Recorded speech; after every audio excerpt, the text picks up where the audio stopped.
I remember flying. It was a long flight.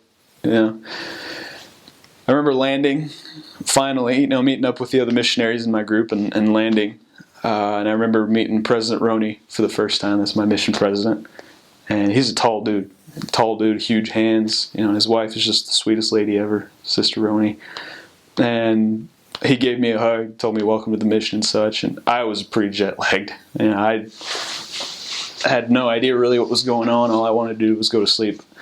But that was a good first experience, was meeting President Roney, just feeling how warm-hearted he was and such.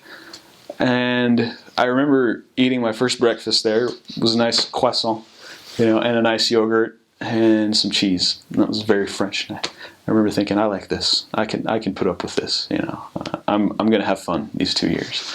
And then I remember meeting my trainer for the first time, Elder Stanford, who I think you've already interviewed, actually. Super awesome dude. I'm glad I had him as my trainer. It was meant for me, I think. So everything was difficult. I spoke French already. I was already fluent in French, so that was no problem. But getting used to the way of life, I guess getting used to the schedule, getting used to running around all the time, that was a little bit hard. And then getting used to getting out of my comfort zone and talking to people I didn't know about something that they didn't really want to talk about sometimes was difficult as well. Approaching that person and telling them you're a missionary and that you want to talk about the gospel with them, it takes a little getting used to, really. So pretty much everything was hard for the first year and 3/4. So the church is in France. It's definitely growing. It's not very big right now, but it's there and it's growing. And we have a temple there now in Paris, which was awesome. My mission, the Lyon mission, is the entire south of France, and it goes up a little bit north. We have Dijon, is about the northernmost point of our mission. We have the Mediterranean coast, which is beautiful. It's really hot though. And then we have about half of Switzerland, the francophone part of Switzerland. I served in Bordeaux, which is on the west coast of France.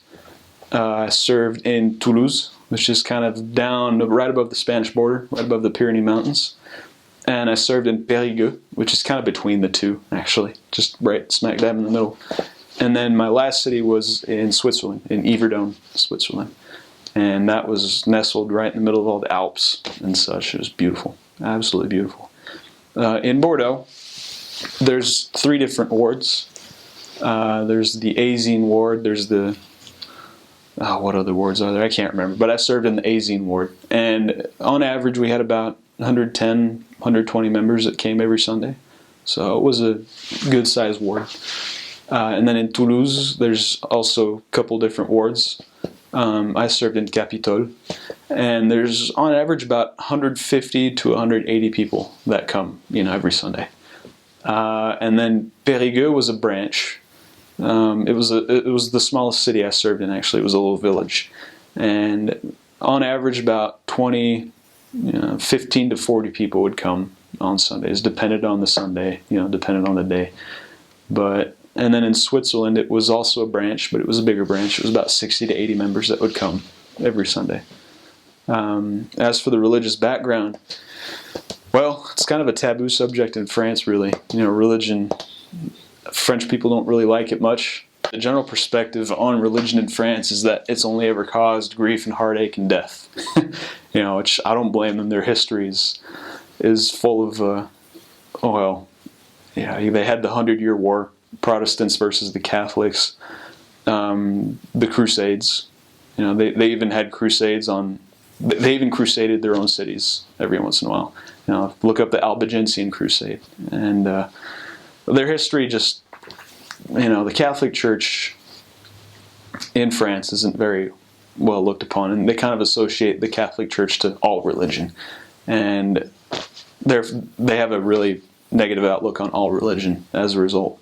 So most of them are Catholic by tradition, but don't go to church, or they're atheists, or they just don't care, But they're more than willing to talk to you about, really anything and everything. They love talking, about anything and everything. They'll talk your head off. So almost everybody in France smokes. So that's always an interesting topic to. The word of wisdom is always really interesting to talk about because it usually involves helping your investigator getting over their cigarette addiction or getting rid of the wine, because wine is a huge part of France as well. That's kind of the make it or break it for the investigators. Is if they're willing to give that up, then they have the beginnings of a testimony, and you need to continue with that investigator. There's a lot of rumors that fly around about our church. They sometimes think that FLDS are the Mormons and such, so they think we're all polygamists and that we're a cult in France and such. So you got to get over that, because you're going to get that all the time in France. Yeah, oh, I've heard of the Mormons. They're a cult. They're a sect. Are they here in France? They're polygamists, right? And you'll hear that a lot. And you'll get used to clarifying those issues and such. And I always like doing that because I don't know, I felt like it was giving a positive image to the church and making the French people know that we're not terrible people who, we're not a cult, we're not a sect. And I always liked when I had the opportunity to clarify that. The French people always had a hard time with believing that there was a latter-day prophet, a modern-day prophet, who receives revelation for the whole church. They kind of don't like trusting people like that. The common question that I would always get asked was, well, how can you trust that dude? How can you be sure that he won't lead you off into, I don't know, like just how do you know you're not being taken advantage of by this guy? And that was always a good opportunity to talk about the Book of Mormon, which they've never heard of a lot of times. And that's another hard concept for them to grasp, as well as is another book, an additional book, another testament of Jesus Christ. But it's always fun when you have the opportunity to talk about the Book of Mormon in a contact or in a lesson, because it's the first time they've heard of it usually. And if not, then it's a great time to elaborate on it and to talk about it and to tell them how great it is and how they should read it. I served from, I got into the MTC May 2013. I got back May 2015, not too long ago, about 5.5 months ago. The Lyon mission is definitely different from the Paris mission. It's, I think the mission is bigger. Our mission is bigger, but the cities in the Paris mission tend to be bigger.